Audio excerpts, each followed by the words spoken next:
Welcome to Career Tools. This week, phone screens. The questions this cast answers are: what is a phone screen? What should I expect from a phone screen?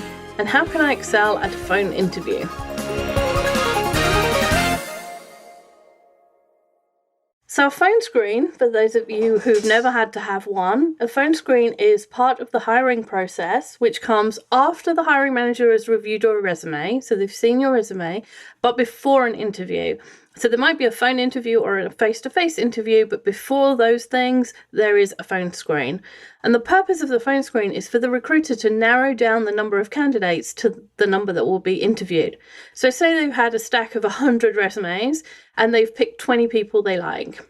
20 people that look like they have the right skills and experience, the right level of education, those kind of things. Now what they want to do is narrow those 20 down to a number that is reasonable for them to spend at least an hour with on a phone or a face-to-face interview. And that's usually 7 to 10, depending on the role and depending how many stages there's going to be. So they're practically halving their pile usually. So what they want to do is check your basic details. So check where they've looked at your education and your experience. They just want to check that they've read it right or that they've understood properly what it is that you've done. Sometimes they check your salary intentions just so that they know that going forward with the process, the role pays within what we were looking for. So you don't want to go through an entire process and then find out that their top salary is 30,000 less than the lowest number you'll take. So sometimes they check salary intentions there. And then finally, just to find out whether you have reasonable comprehension and communication skills. If you can't form a sentence, which sometimes I can't do on this podcast, but if you can't form a sentence, you can't reply to a question, you're not understanding the questions, then obviously the recruiter is going to screen you out. 95% of people pass this test, but it's there just to make sure. So even though phone screens are pretty basic, there's still an opportunity for you to really shine. And the message does get passed on. When you've done a phone screen, you write notes for the hiring manager. This is the way I did it as a recruiter. I would do a phone screen, I would write notes for the hiring manager, and I would say, I really like this person. They're warm, they're friendly, they have great skills, they answered the questions very fluently, all those kind of things. So a hiring manager gets a stack of comments, and the hiring managers are influenced by those comments. So there is an opportunity for you to shine. That's a great point, Wendy. Lots of people I find think that because human resources is doing this, not necessarily the hiring manager, there's less of that need to impress per se. Mm-hmm. But again, this is one of those places, just another opportunity for you to showcase your skills. Yeah. So Sarah, will you do the outline for us? Absolutely. So we're going to start, number 1, by taking the phone screen seriously. Number 2, getting set up right. And then number 3, preparing what you'll say. And finally, displaying energy, displaying pleasantness to your interviewer. Exactly. So we'll do some more explanation now about the goal of a phone screen from your point of view, from the candidate point of view. Some people bomb phone screens because they think of it as the be all and end all, like this is everything. If I pass this phone screen, I'll get the job, which isn't true. So they put a huge amount of weight on it. And the other people bomb it because they do what Sarah's just said. They don't take it seriously. They don't consider it part of the interview process. And so they take it too lightly, and then they're not able to answer the questions or do the things that we're about to tell you to do. Right. So in a phone screen, really, all you have to do is convince the recruiter that you have the most skills required, skills, abilities, traits, and characteristics, the things that they're looking for in the role. So, for example, if you needed a project manager who can deliver on time and on budget, and you can do that, and you tell them you can do that, then you can communicate reasonably, you're in. Yeah, if you're a developer and you can describe a project where you develop something to a similar level to what they're about to do, and you did it successfully, and you can communicate that in a reasonable way, you're in.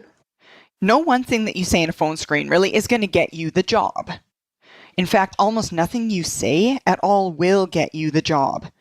Apart from anything, the recruiter isn't thinking about hiring right now. They're looking for candidates to interview. He has different gates for you now that you need to go through at this stage than he will at the interview. Yeah, the process of hiring or the process of being hired, I always think of as a series of hurdles, but the hurdles are all the same size. It's not like the phone screen is a really low one that you just have to hop over, and the face-to-face all-day interview is, one of those things you have to climb up with a rope to get over, because all of the hurdles stand in front of you and a job, or stand in between you and a job. So effectively, they're all the same size. So you wouldn't prepare less for this hurdle than you would for a face-to-face interview, just because it's short or you perceive it to be easy. You're still competing at this point to be the best person that the interviewer hears that day, or at least to be the best that you can be. And if you really want a fantastic new job, then you have to do the work for each stage. Because if you don't do the work for each stage, you won't get to the stage you want to, which is an offer. So an example of that, many people think that it doesn't matter if they pick up immediately when that recruiter calls. So some people let it ring a little bit. The phone screen is going to be shorter than an in-person interview. The phone screen's almost always going to be 30 minutes, sometimes 15. It's rarely going to be as long as a 45-minute chunk of time. So what this means is that you have to be on your game right away. And being late for a phone screen, it's really the kiss of death. Because not only is being late a professional sin, but because every minute is such a large percentage of the time that you have available. Let's say, for example, you miss the recruiter's call, you call back, you apologize, that's a minute or two gone, which sounds really like nothing when you think about it, but it's probably reduced the time that you're answering actual questions by about a tenth. Yeah, because by the time you've apologized and they said, that's okay, how are you today? And you've had that bit and he said, I have your last job as this, and you've gone through the resume to make sure it's accurate and they've checked your address, and now he gets to the actual questions. It's probably only like 20 minutes. And so for every minute, that's, every minute is a 20th of the time you have. It starts being much more important. So take phone screen seriously. And if you've listened so far, then I'm sure you're going to. All right. Next, getting set up right. So we have the getting set up guidance on both phone and video interviews on our website in the interviewing series, but we're just going to cover the basics here. There is free guidance on the website, but there's also some specific guidance in the interview series. So if you're interested in that, just go to the website and write in interview series in the search bar and you'll find it. So the first rule is no interruptions. And if you take a phone screen at work, at your desk, in a quiet, in inverted commas, corner, in the cafeteria, anywhere that is not your house. I've had people take phone screens on buses, or they'll be in the car and I'll say, I'm in the car, I'm driving, but it's all right, keep asking. And you're thinking, this is supposed to be a really important call and you can't stop, to take the call. It seems actually you don't think it's terribly important. As a matter of fact, at so many conferences, when we're talking about the location of the one-on-one meeting, when we say they don't need to necessarily take place in a private location, we get a lot of pushback because so many people come in and interrupt the one-on-one meeting if it's not in private. So you can think of it like a one-on-one, but a super important one. Yeah, you definitely don't want to be interrupted. So in your house is the best place because it's the one place you can guarantee that you won't be interrupted. And it's one place that you can control ambient sound. So if you're in an office, even if you've got a private office and you've shut the door and you've written on no interruptions, the leaf blower man will go past the window outside because that's Murphy's Law. Or, they'll suddenly decide that they're going to blast the air conditioning and that's going to make a noise that's distracting to you and probably not loud enough to really disturb the volume, but loud enough to be distracting. So things happen in environments where you're not in charge of everything. So your house is the best place to be. And you can control interruptions even if you have small children. And I know I don't have any children myself, but I have looked after small children. And I do know that, they don't have long memories and they don't have any real conception of the fact that you're talking to someone else. But you can lock yourself in your bedroom or lock yourself in another room. If they're small enough, you don't have to lock it because they can't open the door because they can't reach. And tell everybody in the house you can't be disturbed unless the house is on fire. Because that's the only good reason, right? I mean, if somebody else is looking after the children, hopefully they're not going to get into too much trouble. The other people in your house, they're adults, they're not going to get into too much trouble. So only let them interrupt if the house is literally on fire, in which case we would like you to leave. And I would also pay attention probably to time of day. Oh, yes. Yeah. If it's that time of the day when kids are coming home from school or dogs are barking or whatever it may be, don't do it then. Those are some interruptions you can't necessarily avoid. That's right. Saturday morning when everybody decides to mow their lawn, try not to do it then. So the next point is use a landline, which everyone will now say we're dinosaurs. We're 400 and we don't understand millennials. Well, first of all, we don't believe in millennials. And it might sound archaic, and cell phone, if you're old enough to remember when cell phones were new, which probably most of you aren't, they have improved enormously. It used to be that when your cell phone rang, your radio in your car made a noise because the waves interrupted each other. Even though VoIP has improved enormously, the landline, a solid line, still gives you the best call quality and the most secure connections. And we've all had that experience where we're on Wi-Fi or we're on Skype and it drops, or you can't hear someone, or it does that thing where the person sounds like they're on Doctor Who, and it kind of repeats the sound a bunch of times. So you know that the quality isn't perfect. And some days it's not even great, depending on your internet connection. Internet connections seem to go down fairly regularly, judging by the Manager Tools text message when we say, my internet's down, call me. Mine went down 5 minutes ago. Yeah. So all of those things can happen. You know it happens. So a landline has none of those faults. So get a landline. And you can get one because nobody's buying them. I'm sure they're only $3 on Amazon. So get a landline. All right. Number 2, use headphones. When you've got headphones on, it allows you to gesture. Even though you can't be seen gesturing, it does make a difference to the conversation, right? You have that rapport that you can build. So next time you're on the phone, try it. So hold your hand still while you talk. You really can't, because gesturing is just an essential part of communication, just like speaking is. So you don't want to handicap yourself by only having one hand that you can use to speak. And in addition to that, 2 hands means that you can move your notes around in front of you so that you can get to the right piece quickly. Exactly. I find that really, when we're recording, I have to keep my hands more or less still because otherwise I make noises and our sound engineer gets upset. And I find it so hard because I'm trying to talk and I need to use my hands. Absolutely. So the next one is stand up, but don't walk around. So when you stand up, the center of your body, the middle part between your hips and your shoulders is elongated, and everything that's in there has the space that it's supposed to have. So your voice sounds fuller because it has more space and more air.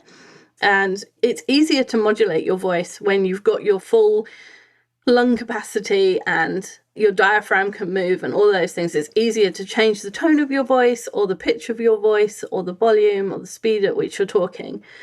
So standing up helps you communicate more fully through the sound that you're making. But when you're standing, don't fall into the trap of pacing, because the swish of your shoes on the carpet or your feet on the carpet or your clothing can be heard on the phone, and people can absolutely hear that you're pacing. And depending on whether you're doing it slowly or fast, they draw conclusions about those things. And why would you have anything that distracts from what you're saying? That's the important thing. That's why you're having the phone screen. So don't pace. And if you are the kind of person who paces when they stand up, you might want to practice stopping doing that, or at least, I don't know, box yourself in, put 2 pieces of tape on the carpet so that it reminds you, don't pace.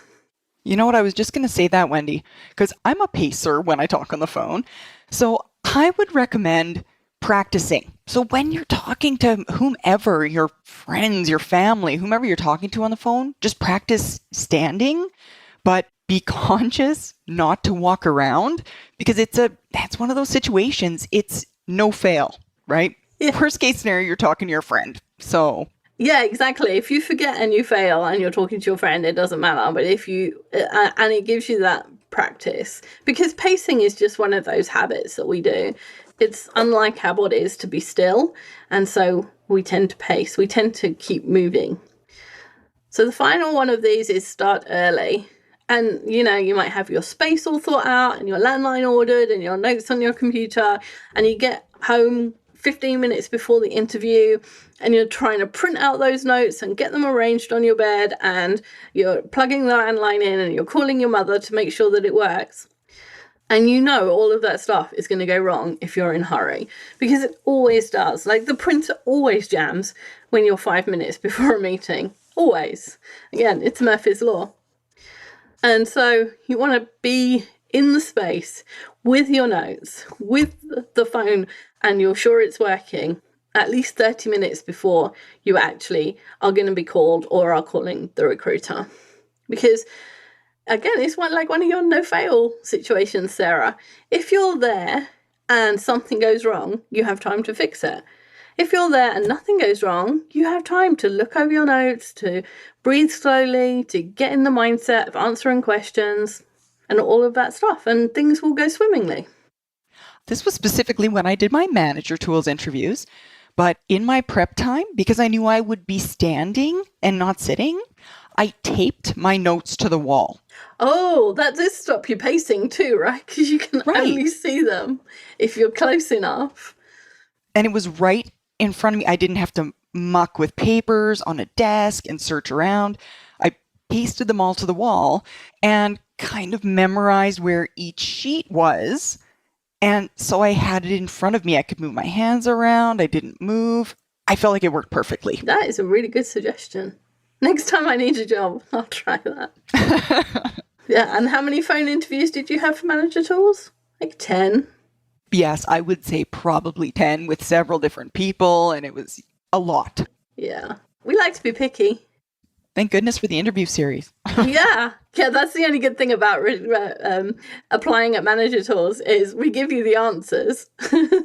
Absolutely. And if you don't listen to them, there's a problem. Yeah, exactly. Well, we're about halfway through, so we'll continue next week. If you enjoyed this podcast and you want the how-tos of management wherever you are, check out the free Manager Tools mobile app. It's available on both iOS and Android devices. Go to the Apple Store or the Google Play Store and download the Manager Tools app. Just search for Manager Tools in the respective store, or go to the Manager Tools website, www.manager-tools.com, and you'll find the links on the bottom of the homepage. Once you've installed the Manager Tools app, you'll have access to all the Manager Tools and Career Tools shows anytime, anywhere you want. With easy searching of podcasts by category, using the map of the universe, or using built-in search functions, it couldn't be easier. Additionally, if you're Manager Tools personal licensee, you'll have easy access to all the show notes right from the app whenever you want. Go to the App Store and download the Manager Tools mobile app. You'll be happy you did.